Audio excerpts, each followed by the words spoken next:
Assalamualaikum warahmatullahi wabarakatuh. Hai, halo anak-anak, apa kabar kalian semua? Semoga semua dalam keadaan sehat walafiat dan tetap semangat.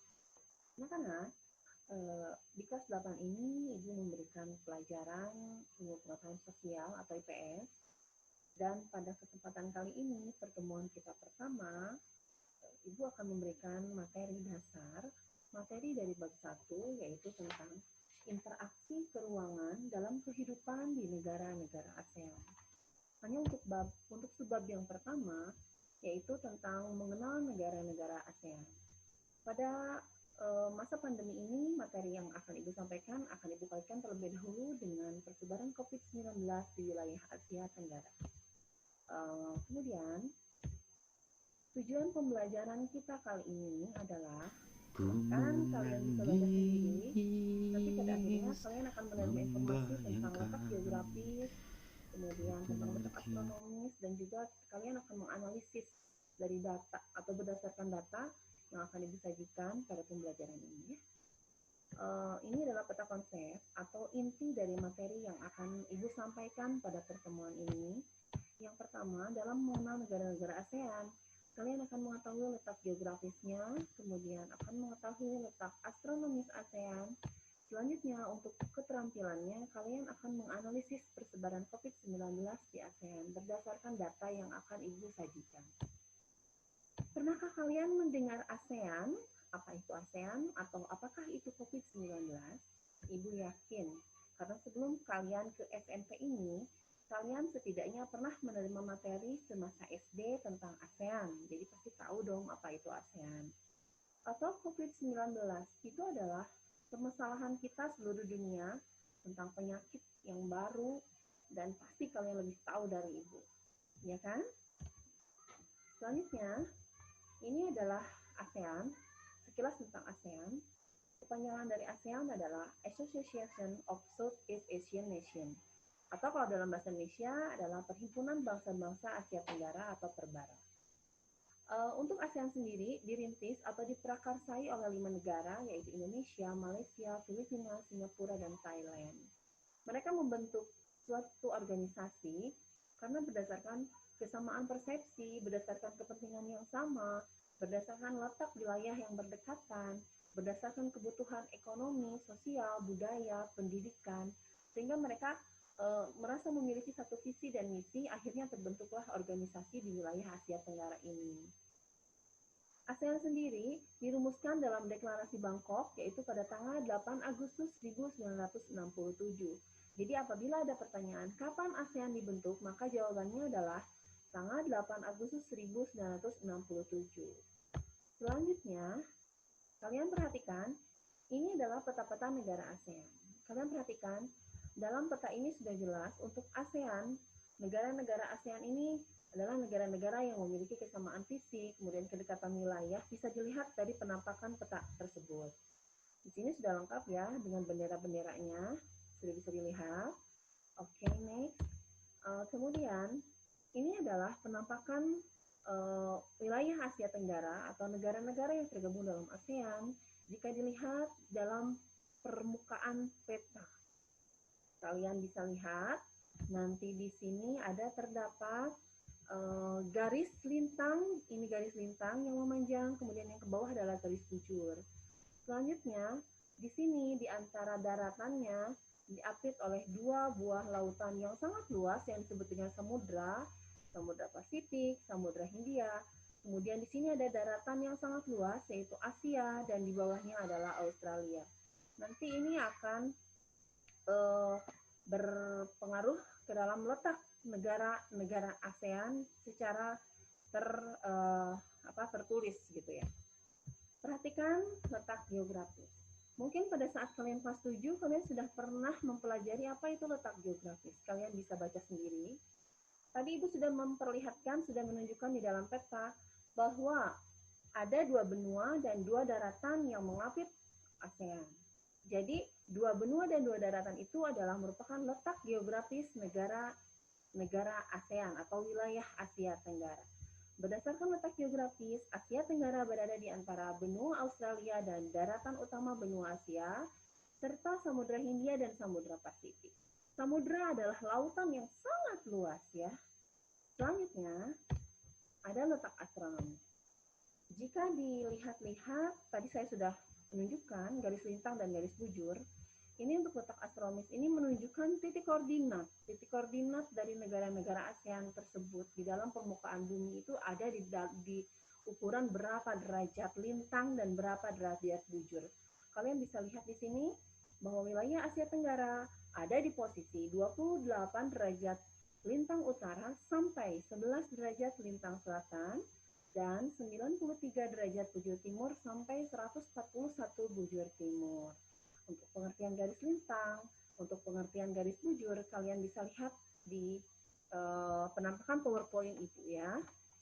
Kemudian, nanti kalian akan Ibu berikan file untuk modul pembelajaran kalian, handout, lengkapnya handout. Nanti jika disatukan ini bisa jadi modul. Semua materi yang ada di PowerPoint ini tersaji di dalam handout yang sudah Ibu print out ini. Nanti Ibu berikan file. Oke, selanjutnya. Ini adalah anggota-anggota ASEAN yang sudah lengkap. Bisa diperhatikan di sini. Ada 5 negara, Filipina, Indonesia, Malaysia, Singapura, dan Thailand. Negara-negara ini adalah negara pendiri ASEAN yang tadi sudah dibahas sebelumnya.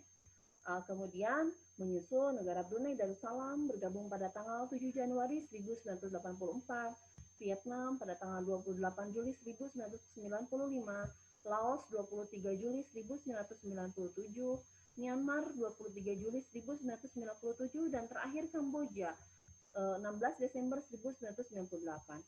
Di sini ada 2 negara yang bergabung pada waktu yang bersamaan. Nah, ada kabar bahwa negara Timor Leste ingin bergabung dengan ASEAN, hanya saja belum resmi, jadi belum terdata, belum masuk ke dalam secara resmi belum masuk ke dalam data-data untuk negara-negara Asia Tenggara. Sekarang ASEAN dan COVID-19. Ini adalah inti permasalahan pembelajaran kita kali ini. Untuk ASEAN akan dikaitkan dengan COVID-19. Nah, seperti yang kita tahu bahwa COVID-19 itu merupakan penyakit yang menular, disebabkan oleh sebuah virus yang disebut dengan coronavirus. Kemudian virus ini sebetulnya sebelumnya juga ada yang lebih yang menyerupai seperti H4N1 kalau nggak salah yang flu burung itu atau virus SARS. Kemudian ini virus COVID-19 ini mulai mewabahnya itu di kota Wuhan, yaitu di Tiongkok pada bulan Desember 2019, kemudian menjalar ke seluruh negara. Karena virus ini mudah sekali menular dari sentuhan, dari air liur, dari udara, dan dari hal-hal yang sifatnya interaksi langsung. Kemudian, kalian coba perhatikan tabel berikut ini. Ini adalah data dari WHO. Di sini adalah tabel untuk data-data tentang COVID-19 yang ada di negara ASEAN, negara-negara yang di Asia Tenggara. Kalian bisa lihat, Indonesia peringkat 1 untuk total kasus. Di wilayah Asia Tenggara ini, Indonesia adalah negara yang paling banyak kasusnya ya. Kemudian lihat, kasusnya bertambah ini sampai Juli ya, ini per Juli 15 Juli 2020, ternyata Indonesia menduduki peringkat pertama. Kemudian yang terakhir kalian bisa lihat di sini negara Laos. Negara Laos ini paling sedikit, paling minim ya. Kemudian kalian bisa baca data sendiri dan nanti ada di dalam handout yang akan Ibu bagikan.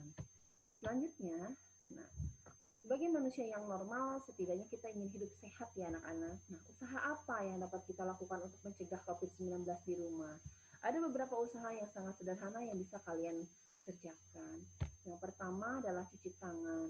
Cuci tangan yang benar, 20 detik, memakai sabun dengan tahapan-tahapan yang benar, itu bisa sedikitnya mengurangi atau menghindari penularan dari virus COVID-19.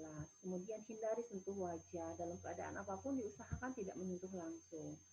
Kemudian terapkan etika bersin. Ketika kalian bersin, coba ditutup pakai tangan atau menggunakan tisu. Ingat, tisu yang digunakan harus 1 kali pakai, kemudian langsung dibuang dan tidak sembarangan. Kemudian selalu gunakan masker ketika kalian bepergian kemanapun keluar rumah, apalagi jika kalian bepergian ke daerah tempat keluar daerah tempat kalian tinggal. Selanjutnya, hindari interaksi langsung dengan siapapun, baik itu dalam kondisi sehat ataupun tidak, diusahakan kurangi interaksi langsung.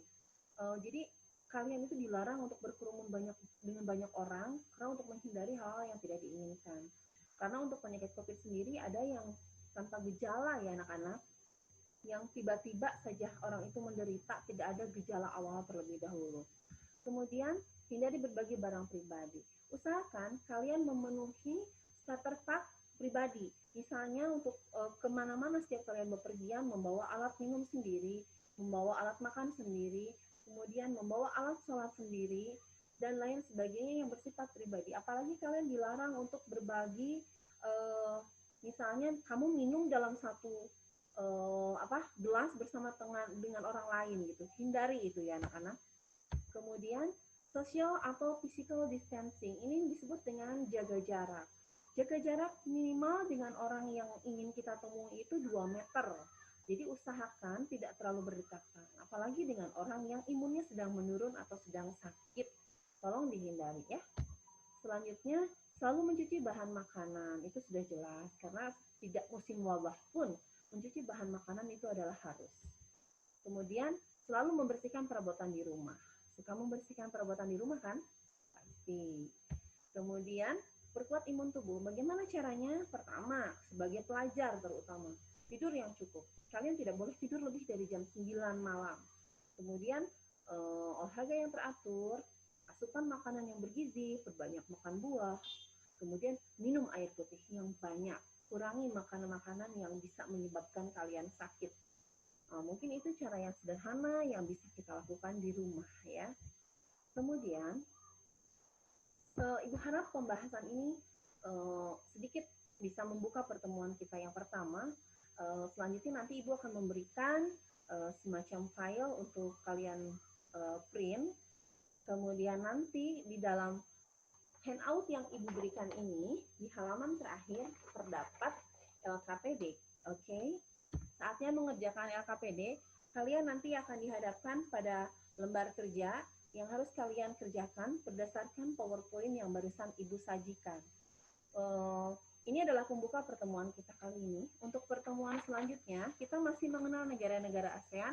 Hanya saja Ibu nanti akan memberikan materi tentang profil-profil negara-negara ASEAN. Mudah-mudahan materi yang Ibu berikan bisa kalian pahami. Terima kasih atas perhatiannya. Billahi taufik wal hidayah.